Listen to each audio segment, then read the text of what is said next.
কলকাতা? হ্যাঁ রে লবঙ্গ, এই হচ্ছে কলকাতা। ঝ্যাঁটা মার, ঝ্যাঁটা মার।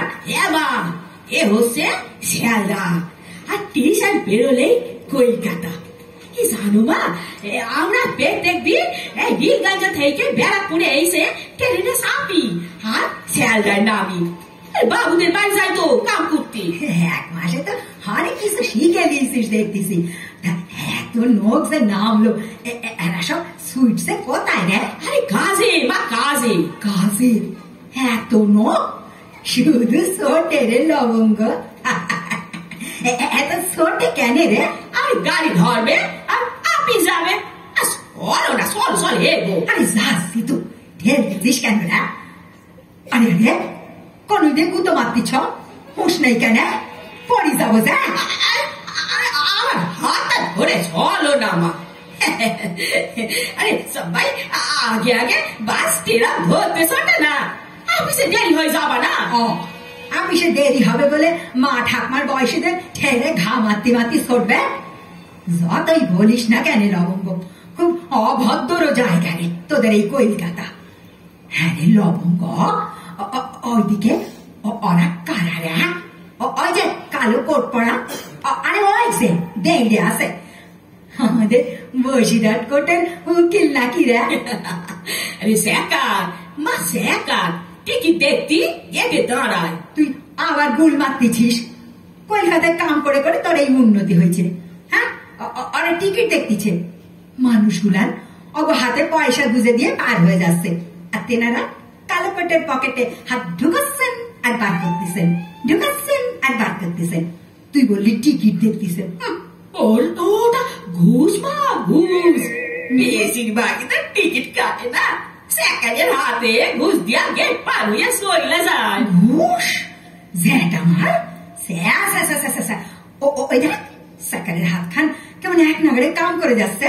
টিকিট, এই যে আপনাদের টিকিট দেখান। ডাকে নেয় টিকিট দেয়। আরে এসো না মা। বাবা জীবন খুব কষ্ট পেইলে না? ভেবেছিলে টিকিট নাই, আবার হাত খান পকেটে ঢুকবে, হলো না। মানে কি বলতে চাইছেন? আরে রাগ করি না বাবা জীবন, একখান কথা বললি। হাত খান না সবাই সবাই স্থির না করি, মাঝে মধ্যে একটু উপর করো বাবা। শুধু বউয়ের সামনে না, দিন দুঃখীদের সামনে হাত খানে একটু উপর করো, কেমন? বড্ড কষ্ট দিয়ে গেলাম বাবা। বড্ড বাজে বকেন আপনি, কিসের কষ্ট? ওই যে টিকিট কেটে এইছি, অন্তত 5-10 খান টাকা তো পকেটে যাতই। কি করবা বলো, আমি তো গেরামেতে নতুন এসি না, টিকিট কেটে ফেলেছি, ক্ষমা ঘেন্না করে নিও বাবা। শুনুন, অনেক কথা শুনে দিন, একটা কথা বলি, আপনার ছেলে এ লাইনে থাকলে সেও ঘুষ নিত। সে তো আমি থাকলে আমিও হয়তো নিতাম, তাতে আমার একটু বেশি লাভ হতো ওই হাত খান বার করা আর ঢুকোনো। এই কাজ সবসময় করতে পারলি না, আমার হাতেই এখনকার মতন না ওই বাতের রোগ ঘেরে বসতে পারতো না। চল রে লবঙ্গ, এগোয় চল। কেমন কটমট করে তাকায় দেয়। আহা চলো না মা, অত বেশি কথা বলতে যাও কেন? হ্যাঁ, মাকে বোঝাও তো। উনি যদি আর কথা বলবেন না সাকার বাবু, 3 লোক তো পার হইয়া চইলা গেল, হাতটা পাতে পারি না। চলো চলো মা, চলো। বাবা, বাইরে তো আরো বেশি নখ রে লবঙ্গ। ওরে বাবা রে, পাগলের মতো সব ছুটতেছে তো। আমার হাতটা ধরে চললো না। দিকটা দিয়ে এসো এসো। এত ডিমের খোলা, ঘেন্না ঘেন্না শাখা মাটির ভাড়। ইস, দোকানের সব জিনিস রাস্তায়। শোনো মা, অত খিটখিট করলে কলকাতা হাঁটতে পারবা না। মানুষগুলানের কি কষ্ট রে, প্রত্যেক দিন ভিড়ে সিঁড়ে চাপটা হয়ে কাজে যায়, ফেরে আমি হলি বাবা মরে যেতাম। আমরা বাসের কাছে চলে এসি। কিসে যাবা বলো? এই বাস না টেরাও, এই না মিনি বাস। কি বাস? আরে মিনি বাস, মিনি বাস মানে এই ছোট বাস। তাতেই সব হ্যাঁ, ভিড়ের মধ্যে না ছোট জিনিসই ভালো। শোনো মা, এই ছোট বাসে কিন্তু ভাড়া বেশি। আর বাপের না একবার ঘড়ি কিনবার শখ হয়েছিল জানিস, দোকানে ঢুকে তাকে বড় ঘড়ির দাম 100 টাকা, হাত ঘড়ির দাম 300 টাকা। কলকাতায় ছোট হলে দাম বাড়ে।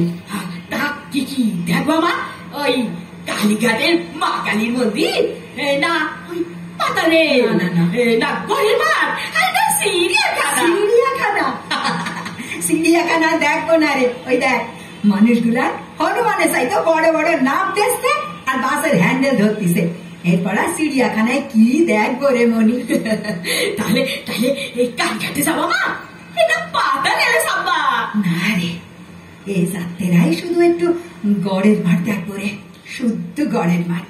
একটা গোটা দিন ছুটি লিয়া তোমার শুধু গড়ের মাঠ দেখাবো? আরে কারণ আছে, আজ শুধু আমি গড়ের মাটি দেখবো, বাকিগুলো সব পরে হবে।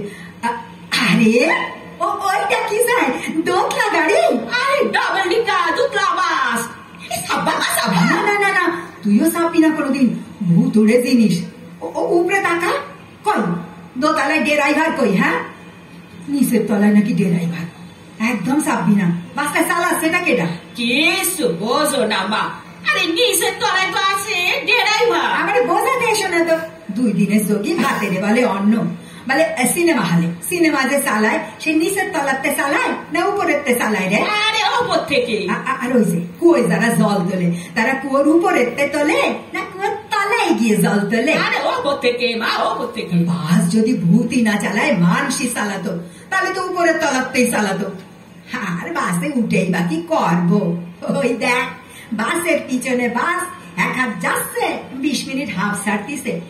গাড়িগুলোর হাঁপানি রোগ আছে না রে? আরে ভীষণ ভিত্ত। শহরের মানুষেরা বলে জাম জাম। হ্যাঁ, জাম বলে কত ভালো একটা রসালো ফল, আর এখানে গাড়ি দেড়ে থাকাটাই জাম। আরে এই কলকাতায় এই জামের জন্য চলাফেরা দেরি হয়ে যায় মা। তা পয়সা দিয়ে গাড়ির জামে না গিয়ে হেঁটে চললেই তো পারে, অনেক আগে পৌঁছবে। কি কষ্ট ভাব, খেটে খুটে এইলো, ঝুলতি ঝুলতি সিঁড়ে চারটা হয়ে বাসে চাপলো, দম বন্ধ হওয়া ভিড়, ব্যাস জামে আটকে রইল। ভেতরে ঘাম, পায়ের উপর পা, ঘাড়ের উপর ঘাড়, এর মাথায় রুকুন আর মাথায় সালান হচ্ছে, আর মুখের রং এর সাদা পোশাকের রঙিন করে দিচ্ছে। বলিহারি তবে কলকাতার কেসারে। তারপর তারপর বর্ষা হইলে রাস্তার উপর দিয়া নৌকা চলে মা, নৌকো। আহারে চোখের জল, নাকের জল, দেহের জল, ডেরেনের জল, ছোট ঘরের জল, বড় ঘরের জল, সব জল এক হইয়া নদী বয় রে মা। কি ঘেন্না, কি ঘেন্না। এসপ্ল্যানেড, হাইকোর্ট, হাওড়া, হাওড়া বিবরিবাগ। ওই তো একটা ফাঁকা বাস। এই অটো অটো মা, অটো। এই গাড়ি ফাঁকা আছে। এই অটো না, ও দাদা এ গাড়ি গড়ের মাঠ যাবা তো? এই গাড়ি হাইকোর্ট হয়ে যায়। ওঠে লবঙ্গ, এইবার বাঙ্গালরে হাইকোর্ট ডাকাবে, আবার গড়ের মাঠেও নিয়ে যাবে। চলো চলো চলো মা, চলো না।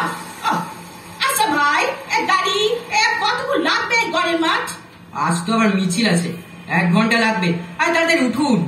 বোঝো মা, হেঁটে গেলে 30 মিনিট, আর এই বাসে গেলে 1 ঘন্টা। আচ্ছা ভেবে ডাকো কিসে যাবো? আরে বস তো, আমি বাসেই যাব। শুনলি না, হাইকোর্ট ডাকাবে, হেঁটে গেলে ডাকা যাবে। চলো হে বাবু, চলো চলো।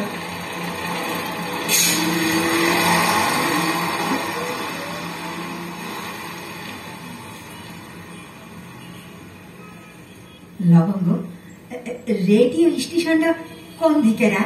ওই তো পুলিশ তোমারে বললো না, ওই তো মা, ওই তো রেলওয়ে স্টেশন। আরে আরে আরে আরে কি কি কি হলো কি মা? আরে সুইসে কেন পড়ে যাবো তো। এই তো মাঠ, সবুজ ঘাস, এই তো সেই রেডিও স্টেশনের পশ্চিম দিকের মাঠ। হ্যাঁ মা, কিন্তু কি হবে? এখানে কেন এলে? চুপ চুপ, তোর বাপের খুঁজবি না লবঙ্গ? 25 বছর আগে হারায় যাওয়া তোর বাপ। বাবা? হ্যাঁ, খুঁজবি না তারে? তাহলে এখন কোথায় বাবা মা? বাবা তো শুনছি এই মিছিলে এসে আর ফেরে নাই মা। কলকাতা দেখার টানে মিছিলে আসতো তোর বাবাই, সেইবারও বলল তোর জন্য নকল গয়না কিনে আনবো। কলকাতায় সব কলি নকল তো, তবে তো আসলে চাইতেও সেট নাই। আসলো আমার গুলি চলল মিছিলে, যে যেদিক পারে পলাইছে। তোর বাবাই আর ফেরে নাই রে। দুলালরা বললো রেডিও স্টেশনের পশ্চিম দিকের মাঠে, ওইখানে তোর বাবা ছিল। বাবা কি এখানে মারা গেছে? মা দেহটা কি লুকাই ফেলেছে? মা আমি জানতে পারলি কি সকাল ইন্দুর মরি। যারা ফিরে আসলো তারা বললো হয়তো গুলি খাইছে, হয়তো খায় নাই। নিয়ে যাওয়ার সময় মিছিলের হিসাব রাখা যায়, এরা সময় তো যায় না। 25 বছর 25টা বছর অপেক্ষা করতেছি রে। যদি তোর বাবাই ফিরে আসে, আর যদি না ফিরে, তবে তো এইখানেই সে মরছে রে। এই ঘাসেই তো তার শেষ পায়ের সাপ পড়ছে রে লবঙ্গ। আমি তোদের এই পোড়ার মুখে শহর দেখতে আসি নাই রে। আমি তোর পায়ে সাপ পড়া মাটিতে একবার পেন্নাম করতে এইছি। 25 বছর পরে জায়গাটারে শুইলাম রে মনি। কালীঘাট, গয়া, কাশি সব দেখা হইয়া গেল আমার। আর আমি কোথাও যাবো না রে লবঙ্গ। আমার কলকাতা দর্শন শেষ।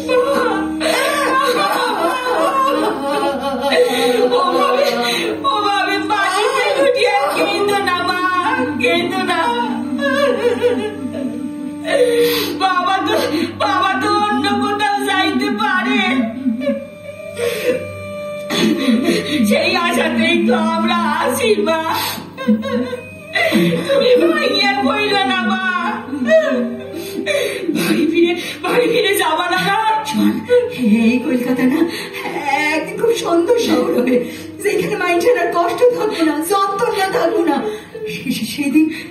সেদিন তোর বাবাই হয়তো আবার ফিরে আইব রে, আবার ফিরে আইব। সেই দিনটা কবে হবে রে লবঙ্গ? কবে হবে?